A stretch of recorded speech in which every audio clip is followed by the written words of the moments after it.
اللہ فرماتا وہ وقت کب آئے گا جب قرآن تمہاری زندگی میں اتر آئے گا، وہ وقت کب آئے گا جب اللہ کا ذکر تمہاری زندگی میں اتر آئے گا۔ زندگی تو جا رہی ہے، جوانی آئی، بڑھاپا آیا، لیل و نہار نے وقت بدلے، چرخ نے اپنے تیور تبدیل کیے، حکومتیں تبدیل ہوئی، زمانے تبدیل ہوئے، تو جہاں کھڑا تھا وہیں کھڑا رہا۔ 40 سال عمر عزیزت گزشت، مزاج تو از حال طفلی نہ گشت۔ سعدی کہتے ہیں 40 سال عمر گئے لیکن تیرا بچپنا نہیں گیا، اور رومی کہتے ہیں داڑھی تیرے بعد آئی اور سفید ہو گئی اور تو کالے کا کالا ہی رہا۔ تیرے اندر نور نہیں آیا، تیرے اندر روشنی نہیں آئی، یہ تیرے بعد آئی اور پھر سفید بھی ہو گئی لیکن تو ابھی تک کالے کا کالا ہے۔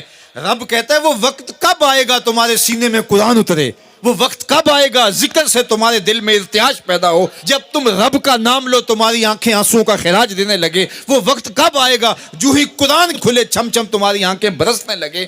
علم یعنی للذین آمنوا، وہ وقت کب آئے گا اہل ایمان کے لیے، ان تخشع قلوبہم لذکر اللہ وما نزل من الحق۔ اللہ اکبر، اللہ ہمیں وہ آج دن نصیب کر دے کہ قرآن سے یوں جڑ جائیں کہ قرآن کو پڑھیں، قرآن کے حرفوں سے نور پھوٹتا ہوا، درد پھوٹتا ہوا ہماری روحوں میں اترنے لگے، ہمارے قلوب میں اترنے لگے اور ہماری آنکھیں آنسوں کا خراج دینے لگے۔ اب میں اور آپ دیکھیں ہماری زندگی قرآن کے ساتھ، اللہ کے ذکر کے ساتھ، اس کی یاد کے ساتھ کہاں تک جڑی ہوئی ہے۔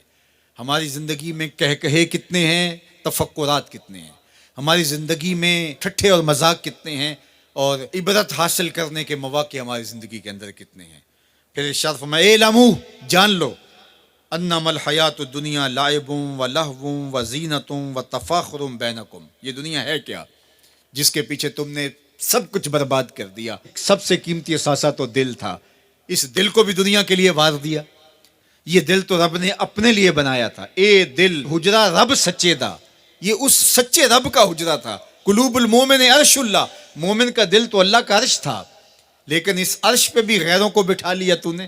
جو تخت اس کا تھا، جس تخت پہ اس کی تجلیات کا نزول جلال ہونا تھا، اس دل پہ درہم و دینار اور ڈالر اور پاؤنڈ اس دل کے اوپر بٹھا لیے، یہ دل کے اوپر بٹھا لیے۔ یہ دل تو حجرہ رب سچے کا تھا، تو نے اس دل کو بھی اجاڑ دیا۔ تو یہ دنیا جس کے لیے تو نے سب کچھ کیا ہے کیا؟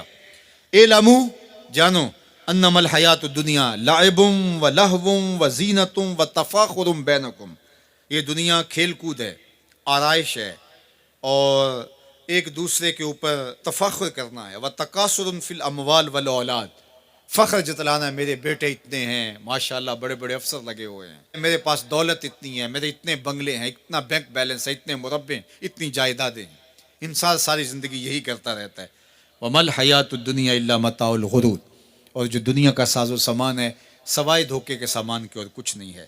دنیا کے لیے تو دوڑ لگاتے ہو، باہمی رقابت بھی ہوتی ہے، ایک دوسرے سے آگے بڑھنے کی کوشش بھی ہوتی ہے۔ اللہ فرماتا ہے آؤ مسابقت کرو، آگے بڑھنے کی کوشش کرو، الی مغفرتن، مغفرت کی طرف، من ربکم، جو تمہارے رب کی طرف ہے، وجنت ارضھا کعرض السماء والارض، اس جنت کی طرف آگے بڑھنے کی کوشش کرو جس کی چوڑائی زمین و آسمانوں کے برابر ہے۔ زمین و آسمانوں کو پھیلا دیا جائے تو یہ جنت کی چوڑائی بنتی ہے، جس کی چوڑائی اتنی ہے اس کی لمبائی کتنی ہوگی۔ تو فرمایا اس دنیا کے لیے تو بھاگتے ہو جو ختم ہو جانے والی ہے، آؤ بھاگو اس جنت کی طرف جس کی چوڑائی زمین و آسمان کے برابر ہے۔ اعدت للذین آمنوا باللہ ورسولہ، یہ اہل ایمان کے لیے تیار کی جا چکی، وہ موتیوں کا محل، وہ یاقوت کا محل، وہ زبرجد کا محل، وہ خالص مشک کا محل جو تمہارے لیے بنایا ہوا ہے، تم نے جانا ہے، اور تمہیں دروازہ کھولنے کی بھی ضرورت نہیں ہے، منتظر دربان کھڑے ہیں جو تمہارے لیے دروازہ کھول کے تمہیں مرحبا کہیں گے اور سلامتی تمہارے اوپر پیش کریں گے۔ وہ تمہارے لیے تیار کر چکا ہے۔ اصل تو زندگی وہ زندگی ہے، لیکن تم کس دنیا کے پیچھے بھاگ رہے ہو؟